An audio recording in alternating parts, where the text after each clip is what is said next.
My friend Stacy was a beautiful woman with great strength and determination. She loved her daughters more than anything in this world. Stacy had the best laugh, great smile, big personality, and was brutally honest with her words. Growing up in the mid-70s was great. There were no cell phones, no caller ID, no internet. We could buy cigarettes from a machine for 45 cents at a neighborhood bar, and the drinking age was only 19. Fake IDs were easy to get. We had the best music. We went to many concerts together. Dodgeball was a favorite sport, and Red Rover, Red Rover. There were rumors of a game called Ding Dong Ditch, ringing a doorbell, leaving a bag of burning dog crap. Sometimes we were feral, and we had a friend who had a big German shepherd. Stacy loved track and field day at Saguaro Elementary. She always won ribbons in events. We started cutting classes in grade school to lay in the sun. I met Stacy in the summer of 1974 or 1975 through our mutual grade school friend Tracy. Stacy and I lived really close to each other. We spent a lot of fun summers together. Summers were filled with baby oil laying in the sun with lemon juice in our hair. Being in Arizona wasn't hot enough for us, so we laid out in the sun on the roof of Tracy's house. That's where we'd smoke joints too. There were massive amounts of Aquanet hairspray used because every girl wanted hair like Farrah Fawcett. Stacy got her first job at a daycare in our neighborhood. She had to walk to work in the hot Arizona summers. Arizona minimum wage was only $4.25 per hour. Stacy worked hard to save enough money to buy her first car. It was a used 1976 or 1977 turquoise Gremlin she bought from our friend Darlene.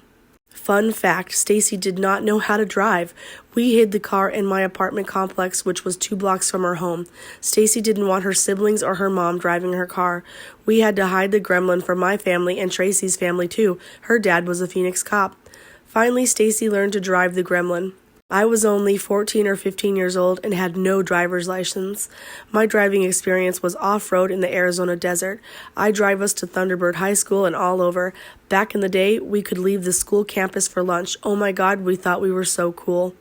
I know now our angels were watching over us. The Gremlin had no AC but had good stereo and kick-ass speakers. We did a lot of cruising around the community called Westtown and Metro Center Mall. The passengers would do the Chinese fire drill at red lights. One night, we drove the Gremlin to a bad area called Maryville and ran out of gas. Stacy and I had to push the Gremlin across multiple lanes of traffic barefoot and in shorts. We looked like Fred frickin' Flintstone pushing a Gremlin into the gas station on Grand and Indian School. This is a very busy street near the police substation. Lucky for us, some dudes ran over to help push. Our big boobs and shorts always helped. During Stacy's lifetime, we had many different vehicles. She would always stop for lemonade stands. If we drove past any construction site, we'd yell, blow kisses, and whistle at the guys. Fast forward to 1985. Stacy went to a dealership to buy a truck. She was living with Craig at this time. Stacy calls me from the dealership. I hear, Swift, I just bought a truck but can't drive a stick. Can you come help me drive it home? What the hell? Laughed my ass off. I wasn't able to go help her. The salesperson showed her how to drive the clutch. She had to pull out onto busy Camelback Road to get home. She made it back to Craig's home with whiplash.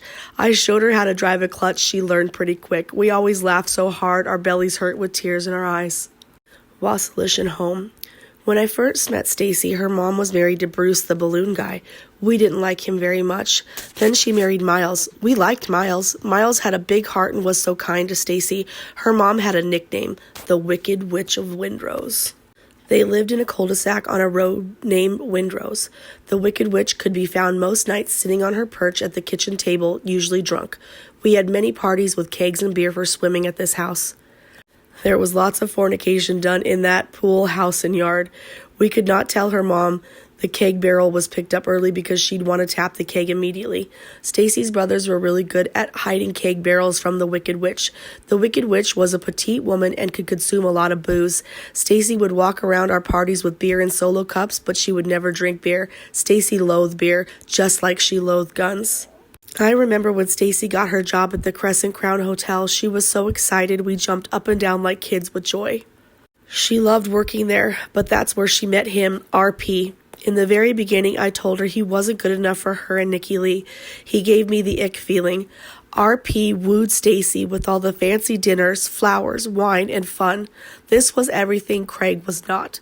Craig worked construction, only wore blue jeans and t-shirts. Moving to Sedona was a career chance of a lifetime for Stacy. I wish she had never moved. In 1987, my ex-husband had borrowed 3 guns from Craig. I tried to get Stacy to take the guns back to Craig's home. She refused because Nikki Lee was in the car. See, I offered to put the 3 unloaded guns in the trunk, but she told me to F off. Stacy loathed guns. She would never grab a gun to make a point. Stacy was so strong she could hit like a man. I'd seen her hit a dude and bring tears to his eyes. Stacy would be the first person to help anyone in need. She was the mother goose to all of her friends and made many birthday cakes. Her home was decorated like a Hallmark commercial for every holiday. She loved to make costumes for Halloween. Every Christmas she had family photos done. As adults, Stacy and I went to many step aerobic classes and happy hours at Bobby McGee's and other fun places. Too many crazy stories to tell. Blood sisters don't tell secrets. They hold your hair when drunk and puking. I've always felt Nikki Lee would do best living with her dad and not the Wasilician family. I did not see Nikki Lee again until 2022. I found her by accident on a podcast telling her mom's story, daughter of a murdered woman. I feel the Wasilician family deserves a day of justice. I believe Stacy's case was grossly mishandled by many people. In 2024, the Sedona Police Department had issues with the chief. Our local news reported Sedona officers were being bullied by the chief. A few officers filed a claim against the chief. One of the officers is handling Stacy's cold case. I know my friend Stacy is saving me a seat in the smoking section in heaven. R.I.P. my blood sister. Thank you for sharing Stacy's story. Love and peace, Laurie Swift.